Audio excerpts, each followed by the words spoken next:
On vous a dit « l'islam s'est propagé par l'épée ». Mais personne ne vous a dit qu'il s'est aussi propagé par les idées.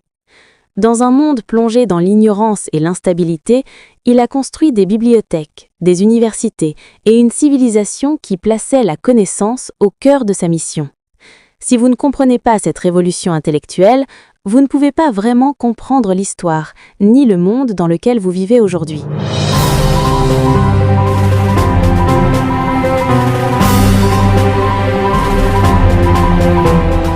On vous a dit que l'islam s'est propagé par l'épée.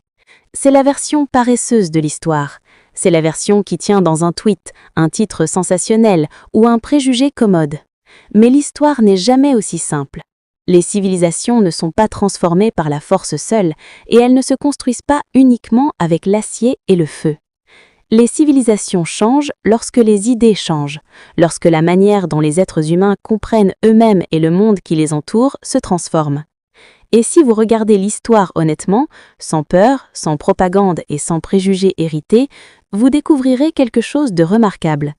L'islam n'était pas simplement un mouvement religieux apparu dans un coin du monde. Il fut le début d'une profonde transformation intellectuelle. Il a déclenché l'une des plus grandes révolutions intellectuelles de l'histoire de l'humanité. Plaçons cela dans son contexte historique. Au 7e siècle, le monde traversait une période de profonde turbulence. Les deux grandes puissances de l'époque, l'Empire byzantin et l'Empire sassanide, étaient épuisés par de longues guerres destructrices. Dans de nombreuses régions du monde, le savoir était réservé à une petite élite et l'alphabétisation restait rare.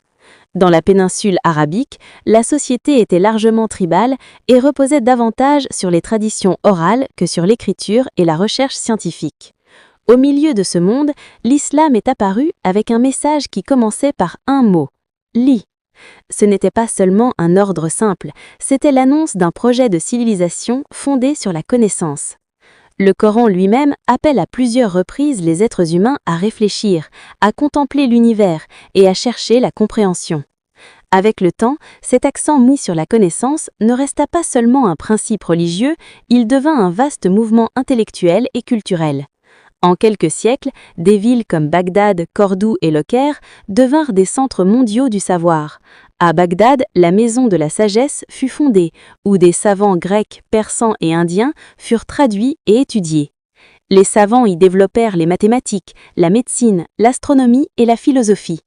En Al-Andalus, Cordoue devint l'une des plus grandes villes du monde, remplie de bibliothèques, d'écoles et d'institutions publiques, à une époque où de nombreuses villes européennes étaient encore petites et limitées. Les savants musulmans ont apporté des contributions remarquables au savoir humain.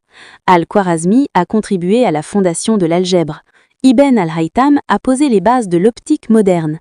Al-Razi et Ibn Sina ont réalisé d'importantes avancées en médecine qui ont influencé la pratique médicale pendant des siècles.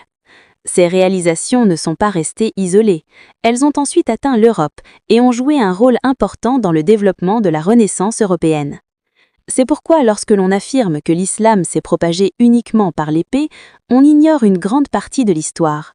Oui, comme toutes les civilisations de cette époque, il y eut des guerres et des luttes politiques, mais ce qui a permis à la civilisation musulmane de perdurer et d'influencer le monde pendant des siècles n'était pas seulement l'épée, mais l'idée que la recherche du savoir est une quête noble et que comprendre le monde fait partie de la vocation supérieure de l'humanité.